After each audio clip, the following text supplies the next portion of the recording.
Howdy folks, so today we're going to start with a really simple terrain tutorial. I thought that we could start with this because terrain is not scary. I love building terrain because it's so much like grade school art projects. So we're going to start off with these fences, which are great in any game, but I'm building these for Wild West Exodus.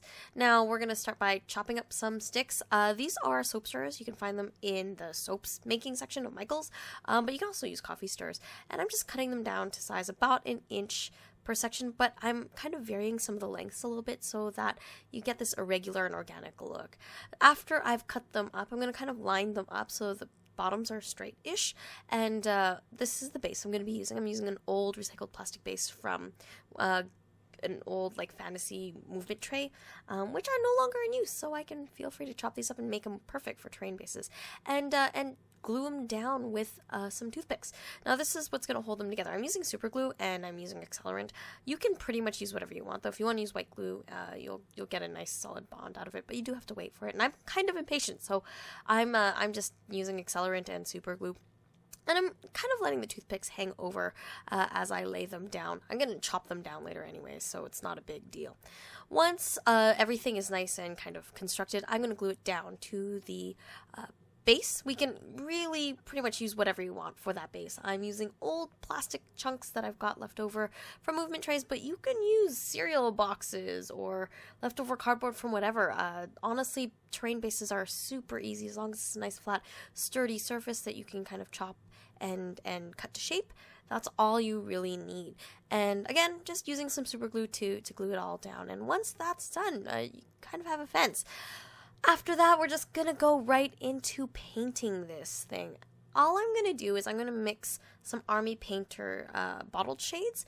I'm using strong tone and dark tone, kind of in a 1-to-1-ish mix. This stuff is super easy. I wanted something that was kind of dark, just to kind of pop up against, I've got a yellow kind of tan, rucksack tan gaming surface, and I wanted it to pop out, so I'm using a nice dark color for the wood and to give it some dirt and some age, and a little bit of fade as well, because when it soaks into the wood you get that really interesting tone to it.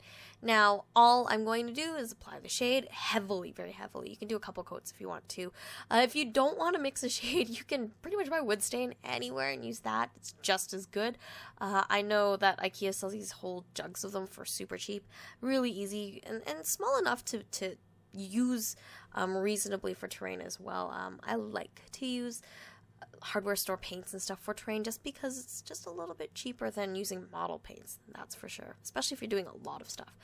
Now once it's been shaded and you've had time to let it dry, you can think about putting basing on it. I'm just using some coarse pumice gel. If you haven't heard me rave about this stuff, I absolutely love it. It's in an acrylic medium and it's pumice stone, which is really light, but it has a really beautiful texture to it, and you can mix paint right into it. So you can mix your paint right into it, apply it right onto the base, and then let that dry. If you want to dry brush it, you can. If you want to leave it flat, you can do that as well. Once that's all dry, you can just finish the edges and your fence is done. Let me know in the comments if there's anything else you want to see me do. I'm going to be putting up some more terrain tutorials in the next couple weeks, but these fences are going to be ready to go very soon, and I've got a whole slew of them because I've been a fence making machine, so hopefully we can start seeing some Let's Plays with this cool terrain. If you're have any questions, let me know in the comments below. In the meantime, let me know what you're playing right now. I'm still wrapping up my Wild West Exodus, but I'm starting to get a little bit distracted by Malifaux, so I want to hear what you're up to. Anyways, thanks for watching and have an awesome day.